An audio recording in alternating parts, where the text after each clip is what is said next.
So now we will see Charter Act of 1853 और इस act का इस एक्ट में ये चार्टर एक्ट का लास्ट एक्ट था जो ब्रिटिश पार्लियामेंट ने 1793 से 1853 के बीच पास किए।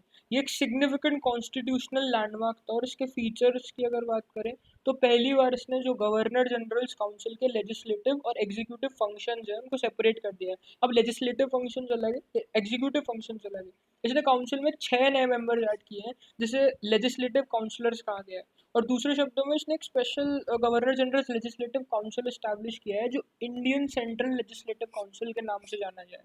तो ये लेजिस्लेटिव विंग एक मिनी पार्लियामेंट की तरह फंक्शन कर रहा है, सेम प्रोसीजर्स अडॉप्ट करता था जैसे ब्रिटिश पार्लियामेंट करता था। और इस तरह लेजिस्लेशन को पहली बार लेजिस्लेशन को एक स्पेशल फंक्शन की तरह ट्रीट किया गया जिसमें स्पेशल मशीनरी और स्पेशल प्रोसेस की ज़रूरत थी। मतलब अब इन लोगों ने कंसिडर कर लिया है कि लेजिस्लेशन एक पहली बार कि एक स्पेशल फंक्शन है, इसको एक अलग स्पेशल मशीनरी चाहिए, एक अलग स्पेशल प्रोसेसेस चाहिए इसको। और इसने कंपटीशन सिस्टम को इंट्रोड्यूस किया है for selection and recruitment of civil servants. हमने देखा था ना चार्टर एक्ट ऑफ 1833 के अंदर कि कैसे इंडियंस को अट्रैक्ट किया जाए उसके लिए इस अटेम्प्ट की गई थी सिविल सर्वेंट सिलेक्शन के अंदर। मतलब चार्टर एक्ट ऑफ 1833 ने ओपन कंपटीशन का सिस्टम इंट्रोड्यूस करने की अटेम्प्ट की थी फॉर सिविल सर्वेंट्स। तो 1853 के चार्टर एक्ट में आप देखोगे कि कैसे इसने ओपन कंपटीशन सिस्टम को इंट्रोड्यूस किया for selection and recruitment of what civil servants. So covenanted civil servants इस तरह इंडियंस के लिए भी ओपन हो गया था और इसके accordingly Macaulay committee on the Indian civil service 1854 में अपॉइंट की गई। इसने कंपनी का रूल एक्सटेंड किया और अलाउ किया कि वो इंडियन टेरिटरीज को ब्रिटिश क्राउन के लिए ट्रस्ट में होल्ड करे।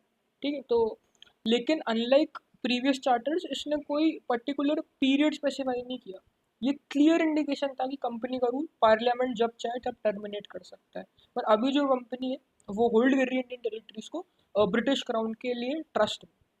इसने पहली बार लोकल रिप्रेजेंटेशन इंट्रोड्यूस किया इंडियन सेंट्रल लेजिस्लेटिव काउंसिल में। तो गवर्नर जनरल्स के काउंसिल के 6 नए लेजिस्लेटिव मेंबर्स में से 4 members local provincial governments Madras, Bombay, Bengal और आगरा के द्वारा अपॉइंट किए गए। तो इसने पहली बार लोकल रिप्रेजेंटेशन इंट्रोड्यूस करा है इंडियन सेंट्रल लेजिस्लेटिव काउंसिल में। और गवर्नर जनरल्स के काउंसिल के जो 6 नए लेजिस्लेटिव मेंबर्स होंगे ना उनमें से 4 मेंबर्स लोकल प्रोविंशियल गवर्नमेंट से आएंगे, कि मतलब उनके द्वारा अपॉइंट किए जाएंगे। तो और वो कौन से प्रोविंशियल गवर्नमेंट्स है, मद्रास है, बॉम्बे है, बंगाल है और आंध्र है। So this was the charter act of 1853।